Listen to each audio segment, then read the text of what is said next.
Hello everyone, welcome back to my channel Rakib Bhaja. আজি মই এটা বিশেষ ৰেচিপি লৈ পেলাই মই এটা ভিডিও বনাইছো যোনটো মানে কি মোৰ বন্ধু বিপুল মোক এই ভিডিওটো কৰাত লগতে তেও শেফ হয় তেও মোক এটা ধুনীয়া সুন্দৰ অসমীয়া আহাৰ লৈ এটা ভিডিও বনাই দিছে যোনটো মই মোৰ চেনেলৰ যোগেদি মই আপোনালোকক দেখুৱা বিচাৰিছো তেও আজি এটা ধুনীয়া মানে সুস্বাদু ব্যঞ্জন এটা বনাব যোনটো ব্যঞ্জনত কোনো ধৰণৰ তেল মছলা বা কোনো ধৰণৰ এনি মানে স্পাইসি নাথাকে সো মই হিটো মানে কি কেনেকৈ বনাব আৰু কেনেকৈ কি কৰিব লাগিব সো তেও ভিডিওটো ধুনীয়াকৈ দেখাই দিছে আহক আমি ভিডিওটো ষ্টাৰ্ট কৰো ভিডিওটো ষ্টাৰ্ট কৰোঁতে মই এইটো জনাব বিচাৰিছো মোৰ চেনেল ৰেকিব ভাজা বুলি যোনটো চেনেল আছে আপোনালোকে প্লিজ সাবস্ক্ৰাইব কৰি দিব আৰু যদি ভিডিওকেইটা ভাল পায় কমেন্ট আৰু লাইক কৰিব পাহৰি নাযাব তো আহক ভিডিওটো ষ্টাৰ্ট কৰো আজিৰ ভিডিওটোত বনাবলগীয়া সামগ্ৰীসমূহ হৈছে এনেদৰে ইয়া লৈছে কচু যোনটো কোমল কচুৰ পাত আছে এইটো লৈছে মুঠিমান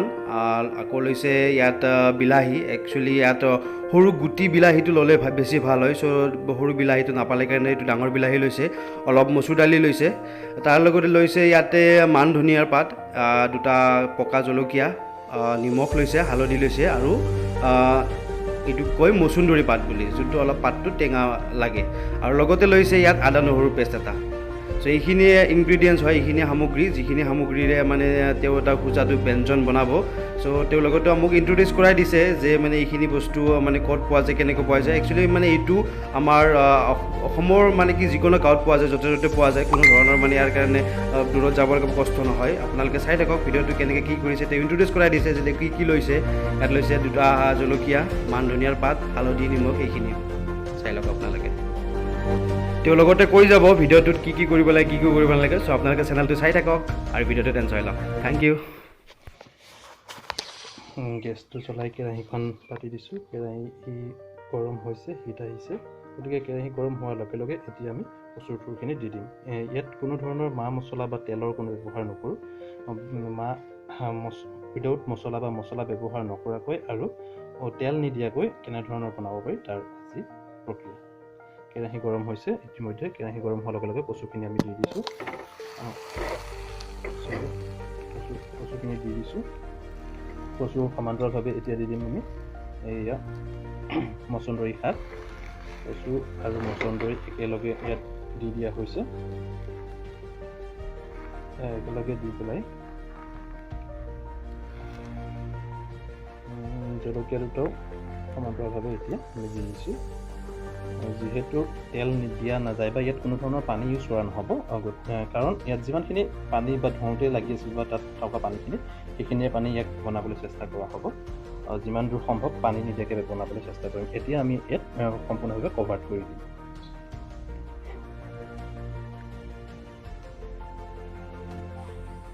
ইয়াৰ পিছত এই কভাৰটো খুলিছোঁ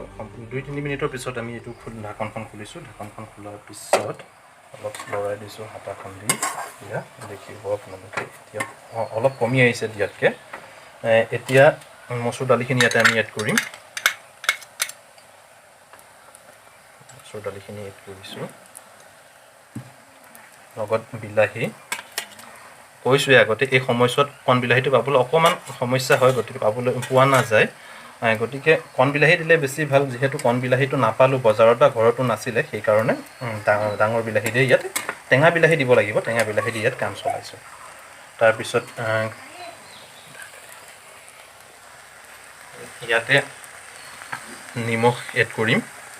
নিমখ আন্দাজমতে দিলেই হ'ল আপোনালোকে মই অলপ বেছিকৈ দি দিছোঁ তাৰপিছত ইয়াতে হালধি দিছোঁ হালধিৰ পৰিমাণ কম দিছোঁ জোখৰ মতে আন্দাজমতে দিলেই হ'ব তাৰপিছত আদা নহৰু পেষ্টটো ইয়াতে ঢালি দিছোঁ এতিয়া ঢালি পেলাই অকণমান সময় লৰাই দিয়া হ'ব অলপ লৰাই দিছোঁ এনেধৰণৰ লৰাই যিহেতু ইয়াত আমি পানী দিয়া নাই গতিকে গেছৰ ফ্লেমটো মিডিয়ামত ৰাখিব লাগিব বা চিমত ৰাখি পেলাই এইটো সম্পূৰ্ণৰূপে বনাবলৈ চেষ্টা কৰা হ'ব কিন্তু পানী নিদিয়াকৈ এইটো বনাবলৈ আমি চেষ্টা কৰি আছোঁ সেইকাৰণে গেছৰ ফ্লেমটো একেবাৰে চিমত বা মিডিয়ামত ৰাখি পেলাই বনাব লাগিব এনেদৰে মাজে মাজে চাই আছোঁ কভাৰটো খুলি ঢাকনখন খুলি চাইছোঁ কিমানখিনিলৈকে আগবাঢ়িছে উতল আহিছে সুন্দৰভাৱে অকণমান লৰাই দিছোঁ যিহেতু পানী দিয়া নাছিলোঁ সেই গতিকে অকণমান লাগি ধৰা টাইপ লগা নাই বাৰু তেনেকুৱা ধৰণৰ হৈছে গতিকে খুব ধুনীয়াকৈ সুন্দৰভাৱে সিজি আছে, দালিটো সিজিছে। যিহেতু পানীৰ পৰিমাণ কমি গৈছে, মই ইয়াত অকণমান সামান্যভাৱে গৰম পানী এড কৰিম। গৰম বা ঠাণ্ডা পানী দিলেও কোনো কথা নাই, মই অকণমান গৰম পানী ইয়াত দিবলৈ চেষ্টা কৰিম। পানী ইয়াত দিছোঁ, যিহেতু মচুৰ দালি দি আছিল সেইকাৰণে অকণমান পানী দিব লগা হৈছে। সামান্য পৰিমাণে দিছোঁ, বৰ বিশেষ পানী দিয়া নাই সিজিবৰ কাৰণে ভালদৰে। পানী দি পেলাই আকৌ এতিয়া আমি ইয়াত গেছৰ জুইটো কমাই পেলাই আকৌ ইয়াত বহাই থৈ দিম অলপ সময়। তেনেদৰে মাজে মাজে চাই আছোঁ বাৰু, ধুনীয়া হৈছে।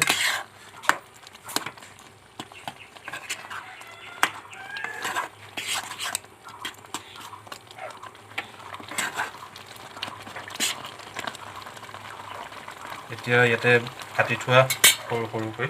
কাটি থোৱা মান ধনিয়াটো এড কৰিম। মান ধনিয়াটো দি দিছোঁ। মান ধনিয়াটো দি ভালদৰে লৰাই আৰু অলপ সময় বহাই এইটো কভাৰ কৰি দিম, তাৰপিছত পৰিৱেশন কৰিব পৰা যাব। বহাই দিছোঁ।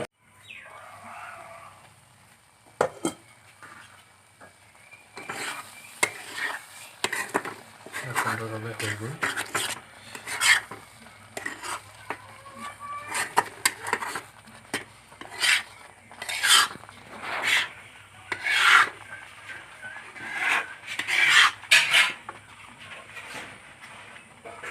ষ্টাৰ্ট কৰিছোঁ।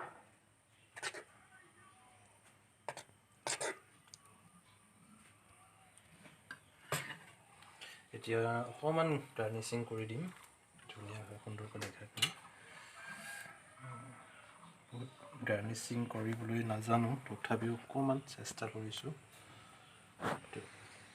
গাৰ্নিচিং কৰিবলৈ। যি মান ধনিয়াৰে গাৰ্নিচিং কৰিছোঁ, যিহেতু মান ধনিয়া ব্যৱহাৰ কৰিছোঁ গতিকে গাৰ্নিচিঙতো ইয়াতে মান ধনিয়া ব্যৱহাৰ কৰিছোঁ।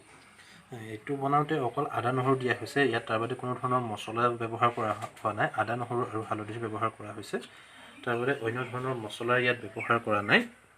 বা পিঁয়াজো আমি ব্যৱহাৰ নকৰাকৈ বনাইছোঁ। সুন্দৰভাৱে গাৰ্নিচিং কমপ্লিট হৈছে আৰু অকণমান আছে, আৰু এটা অকণমান পকা জলকীয়া এটা ইয়াতে ফালি দিবলৈ চেষ্টা কৰা হৈছে। ৰেডি হৈ গ'ল বগা কচুৰ থুৰ, মচুৰ দালি আৰু মচন্দৰী দি পেলাই বনোৱা আঞ্জাখন ইয়াতে প্ৰস্তুত হৈ গ'ল। ধন্যবাদ। ভিডিঅ'টো চাই কেনেকুৱা লাগিল আপোনালোকে কমেণ্ট কৰি জনাবলৈ পাহৰি নাযাব। লগতে এনেকুৱা ইণ্টাৰেষ্টিং আৰু নজনোৱা টাইপৰ ৰেচিপিৰ কাৰণে মোৰ চেনেলটো চাই থাকক। মই আৰু চেষ্টা কৰিম এনেকুৱা মানে কি অলপ বেলেগ টাইপৰ ৰেচিপি, যোনটো ৰেচিপি নৰ্মেল মানুহে নবনায়। চ' মই ট্ৰাই কৰিম মোৰ চেনেলৰ যোগেদি আপোনালোকক দেখাবৰ কাৰণে। তাৰ কাৰণে আজিলৈ বাই বাই।